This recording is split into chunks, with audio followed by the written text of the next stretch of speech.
दोस्तों, यह कहानी है एक गरीब व्यापारी व उसकी होशियार बेटी की जो एक बेईमान साहूकार के जाल में फंसे थे।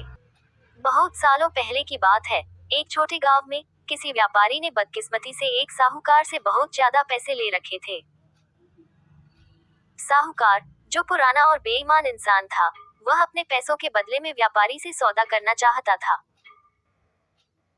वो चाहता था कि यदि उसकी शादी व्यापारी की खूबसूरत बेटी से हो जाए तो वह उसके द्वारा लिए पैसों को भूल जाएगा। साहूकार के इस प्रस्ताव से व्यापारी और उसकी बेटी दोनों ही बहुत चिंतित थे। तभी साहूकार ने कहा कि उसने एक खाली बैग में एक सफेद और एक काला कंकड़ रखा है। उस लड़की को बैग में से कोई भी एक कंकड़ निकालना था। यदि उसकी बेटी ने काला कंकड़ निकाला तो वह लड़की साहूकार की पत्नी बन जाएगी और उसके पिता का कर्ज माफ कर दिया जाएगा, और यदि उस लड़की ने सफेद कंकड़ निकाला तो उस लड़की की साहूकार से शादी नहीं होगी और उसके पिता का कर्ज भी माफ कर दिया जाएगा। लेकिन यदि उस लड़की ने कंकड़ निकालने से मना किया तो उसके पिता को जेल जाना होगा। उस समय पिता और बेटी साहूकार के कंकड़ भरे रास्ते पर खड़े थे। जैसा कि साहूकार और उनके बीच सौदा हुआ था, साहूकार दो कंकड़ उठाने के लिए नीचे झुका। जैसे ही साहूकार ने दो कंकड़ उठाए, उस लड़की की तीखी नजरों को दिख गया कि साहूकार ने दोनों ही काले कंकड़ उठाए और उन्हें ही बैग में डाला है। और ऐसा करने के बाद साहूकार ने उस लड़की को बैग में से कोई एक कंकड़ चुनने को कहा। यदि उस लड़की की जगह आप होते तो उस समय क्या करते?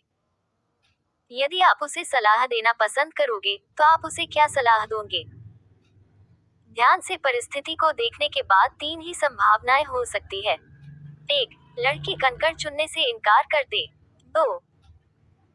लड़की ये बता दे कि साहूकार ने बैग में दोनों ही काले कंकड़ डाले हैं और साहूकार को धोखेबाज साबित करे। 3. लड़की उस बैग में से काले कंकड़ को चुने और अपने पिता को बचाने के लिए खुद को उस साहूकार से हवाले कर दे, ताकि उसके पिता का कर्ज भी माफ हो जाए और उन्हें सजा भी ना मिले। ये कहानी इस इरादे से कही गई है ताकि हम बेईमानी और अच्छाई के बीच के अंतर को जान सके। उस लड़की ने बैग में हाथ डाला और कंकड़ बाहर निकाले। उसने जल्दी से एक कंकड़ निकाला और कंकड़ भरे रास्ते पर निकाले हुए कंकड़ को गिरा दिया। जल्द ही वह कंकड़ रास्ते पर दूसरे कंकड़ों में मिल गया।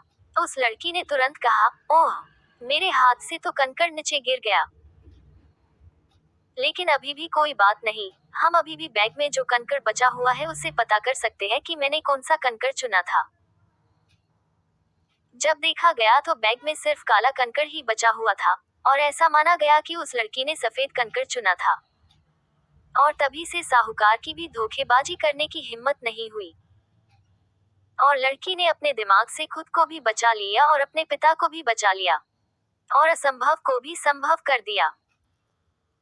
इस कहानी से हमें सीखना चाहिए कि मुसीबत चाहे कितनी भी बड़ी क्यों ना हो, उसका उपाय हल जरूर होता है।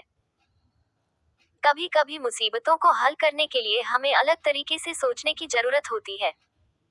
दोस्तों, लड़की ने सही किया या गलत कमेंट करके जरूर बताएं। धन्यवाद।